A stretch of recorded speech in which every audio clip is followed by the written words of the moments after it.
अस्सलाम वालेकुम नाज़रीन, मैं हूं वकास अज़ीम और आज एक नए वीलॉग के साथ आपकी खिदमत में हाजिर है।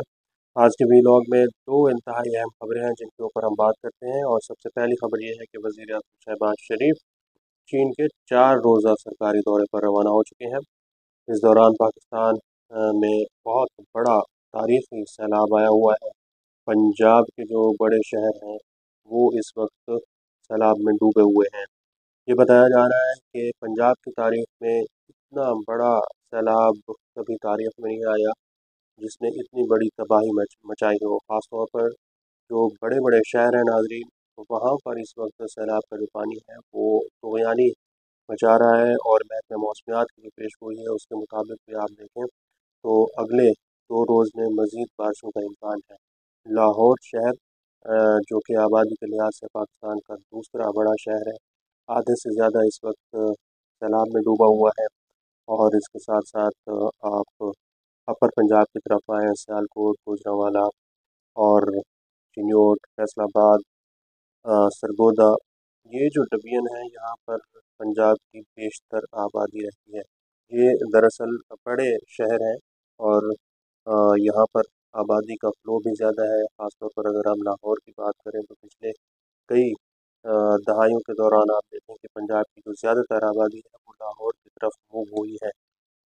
कुछ अर्सा पहले तक मुझे याद है कि जब हम 2005 से 10 के दौरान जब लाहौर आते थे, लाहौर एक बहुत आज के मुकाबले में छोटा शहर होता था, इतनी इसकी आबादी नहीं होती थी। लेकिन पिछले आप 20 साल में देखें तो आबादी लाहौर में बहुत ज़्यादा बढ़ी है। इसकी वजह ये है कि जो इर्द गिर्द के इलाके हैं, जो पसमानदा इलाके हैं, जो गैर तरक्की याफ्ता इलाके हैं, वहाँ पर लोगों को ना तो रोज़गार मिलता है, ना तालीम मिलती है और ना ही सेहत की बुनियादी सहूलियात हैं। तो लोगों ने अपने घर बार को, अपने इलाकों को छोड़कर लाहौर शहर की तरफ हिजरत की, क्योंकि यहाँ पर जो सनती तरक्की है यहाँ पर देखने में नज़र आ रही थी, तो लोगों को यहाँ रोज़गार मिल रहा था।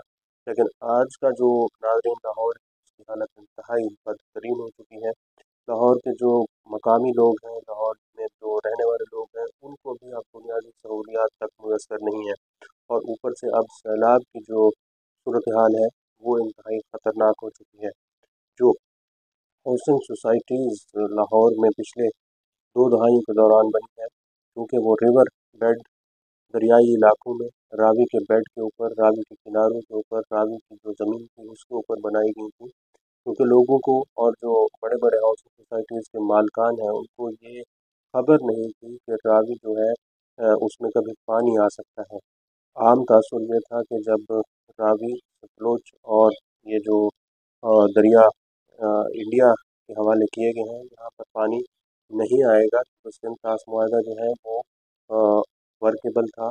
सिंध-तास मुआहदा एक्टिव था, फ़ाल था। उसके तहत अ, पानी की जो बहाव है वो सिर्फ जो पाकिस्तान के मशरक़ी दरिया हैं वहाँ पर ही आता था हर साल। और जब भी कभी सैलाब की कैफियत पैदा होती थी तो पाकिस्तान के मशरक़ी दरियाओं में ही पानी ज़्यादातर बहता था और वहाँ पर सैलाब की सूरत हाल पैदा होती थी।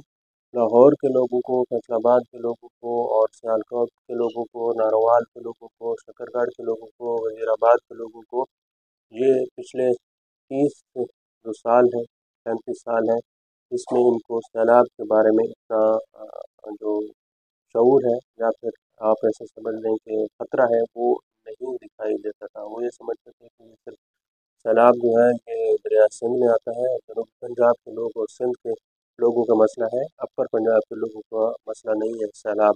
तो अब सैलाब की जो कैफियत है वो अपर पंजाब में इस वक्त इंतहाई शदीद किस्म की देखी जा रही है। तो लोग ये सवाल कर रहे हैं कि इस दौरान हमारे हुक्मरानों की तरजीहात क्या है, हमारी जो सियासी जमातें हैं वो इस वक्त क्या आवाम की दाद रसी कर रही हैं या फिर नहीं कर रही हैं। इससे पहले भी मैंने एक वीडियो की है, उसको अगर आप देखें तो मैंने भी यही बात करने की कोशिश की है कि हुक्मरानों की तरजीह सैलाब हो या फिर ना हो, इस वक्त ऐसा महसूस होता है कि आवाम की तरक्की या फिर आवाम की खुशहाली और आवाम को इन मसाइल से हल करना नहीं है, बल्कि कुछ और ही तरजीहात हैं। सियासी कशमकश है इस वक्त, सियासी तनाज़ात हैं, एक दूसरे के ऊपर पॉलिटिकल पॉइंट स्कोरिंग हो रही है और जो बुनियादी मसाइल हैं उनके ऊपर तवज्जो कम दी जा रही है। गवर्नेंस का स्ट्रक्चर और जो इंतज़ामी यूनिट्स हैं हमारे वो मुकम्मल तौर पर नाकाम हो चुके हैं। अब वज़ीर आला पंजाब बने नवाज शरीफ जो हैं वो अपर पंजाब में इस वक्त जो लाहौर की सूरत हाल है उसको देख रही है कि सैलाब से कितना नुकसान हुआ है। यकीनन बहुत बड़ा नुकसान हुआ है और अब जब आलमी इदारे आकर देखेंगे कि यहाँ पर कितना नुकसान है और कितनी इमदाद की ज़रूरत है, तो फिर पूरी दुनिया में एक और जग हसाई पाकिस्तान की होना शुरू हो जाएगी और दुनिया ये एक मरतबा फिर पाकिस्तान के हुक्मरानों को ताने देना शुरू कर देगी कि हर 5 साल के बाद, हर 2 साल के बाद आप लोग एक कशकोल लेकर हमारे पास पहुंच जाते हैं और हमें ये कहते हैं कि हम तो सैलाब में डूब डूब गए हैं, सैलाब में मर गए हैं, तो आप हमारी मदद करें। सियासी जमातें भी एक दूसरे को तानाजनी करती हुई दिखाई देंगी कि हम हर साल, हर 2 साल बाद दुनिया से भिखारी के तौर पर पहचाने जाते हैं। दुनिया हमें एक भिखारी के तौर पर देखती है। अगरचे हमारे हुक्मरान ये कहते हैं कि हम प्रोफेशनल भिखारी नहीं है, लेकिन क्या करें कि मजबूरी है, मजबूरी में तो फिर मांगना पड़ता है। तो इस तरह के मीम्स, इस तरह के लतीफ़े जो हैं वो आना शुरू हो जाएंगे। लेकिन सैलाब से जो नुकसान नाज़रीन इस वक्त तक पहुँच चुका है उसका अज़ाला होता हुआ दिखाई नहीं दे रहा, क्योंकि सैलाब के बाद एक और पाकिस्तान के लिए मुश्किल खड़ी होती हुई दिखाई दे रही है। पाकिस्तान के लोगों की ज़िंदगियों के लिए बहुत ज़्यादा मुश्किल दिन आने वाले हैं, क्योंकि अब सैलाब के बाद हर चीज़ की जो कीमत है वो बहुत ज़्यादा बढ़ती हुई दिखाई देगी। ख़ासतौर पर खाने पीने की अशिया की कीमतों में आपको इजाफा होता हुआ दिखाई देगा। जो ज़ख़ीरा अंदोज़ हैं वो अपना माल बनाते हुए दिखाई देंगे। वैसे भी इस वक्त जो फसलें हैं पंजाब के अंदर वो तो बिल्कुल